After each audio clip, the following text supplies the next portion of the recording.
ఇష్టానుసారంగా రోడ్ల మీదకి వస్తాం, కత్తులు పట్టుకొని తిరుగుతాం, కొడవలు పట్టుకొని తిరుగుతాం, రప్పా రప్పా నరుగుతామని చెప్పి రెచ్చిపోయి రోడ్డు మీదకి వచ్చి ఉన్మాదం చేయడానికి గనక ప్రయత్నం చేసిన ఆ ఆలోచన వచ్చినా ఒక్కసారి గుర్తుపెట్టుకో, ఎవరిని వదిలిపెట్టేది లేదు. ఏదైనా సరే ఈ కూటమి ప్రభుత్వం ఎంతలా భయపడుతుంది, రాజ్యాంగాన్ని ఎంతలా అపహాస్యం చేస్తుంది అనడానికి ఉదాహరణే జగన్మోహన్ రెడ్డి గారి బర్త్డే వేడుకల్లో ఏదైతే పొట్టేలు నరికారు అని చెప్పేసి రప్ప రప్ప అన్నారనేసి తీసుకెళ్లి అరెస్ట్ చేసి చిత్రహింసలకు గురి చేసి, దాన్ని కూడా కస్టోడియల్ టార్చర్ అంటారు దాన్ని.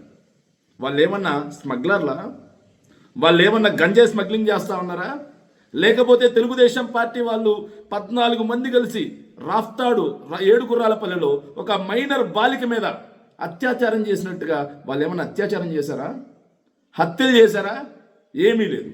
కానీ రెడ్ బుక్ అనే ఒక పిచ్చి కుక్కను వదిలిపెట్టి భారత రాజ్యాంగాన్ని, సిఆర్పిసిని అపహాస్యం చేస్తూ ఈ విధంగా వైఎస్ఆర్ కాంగ్రెస్ పార్టీ శ్రేణుల్ని కొట్టడమే కాకుండా రోడ్డు మీద ఊరేగిస్తారా?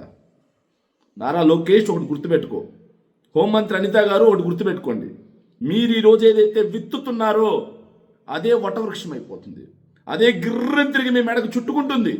ఆ రోజు నాది తెలుగుదేశం పార్టీ అని చెప్పుకోవడానికి కానీ, తెలుగుదేశం పార్టీ జెండా మోయడానికి కానీ ఏ ఒక్కరు కూడా సాహసించరు. ఇది మీరు నేర్పిస్తున్నదే. ఇది లేకపోతే బర్త్డే వేడుకలు నరికితే దేశద్రోహుల? మరి మీ తెలుగుదేశం పార్టీ అధికారంలోకి రాగానే హిందూపూర్లో మీ పార్టీ కార్యకర్త పొట్టేళ్లు నరికి మరి హింసగా ఆ ఏదైతే తలల మొత్తాన్ని దండగా మాలగా కట్టి బాలకృష్ణ ఫ్లెక్సీకి వేసినప్పుడు అది ఉన్మాద చర్య కాదా? జీవహింస కాలేదా? చంద్రబాబు నాయుడు గారు ఫ్లెక్సీలకు పొట్టేలు నరికి రక్తాభిషేకం చేసినప్పుడు ఉన్మాద చర్య కాదా? జీవహింస కాదా? వాళ్ళకి ఎలాంటి శిక్షలు ఉండవా?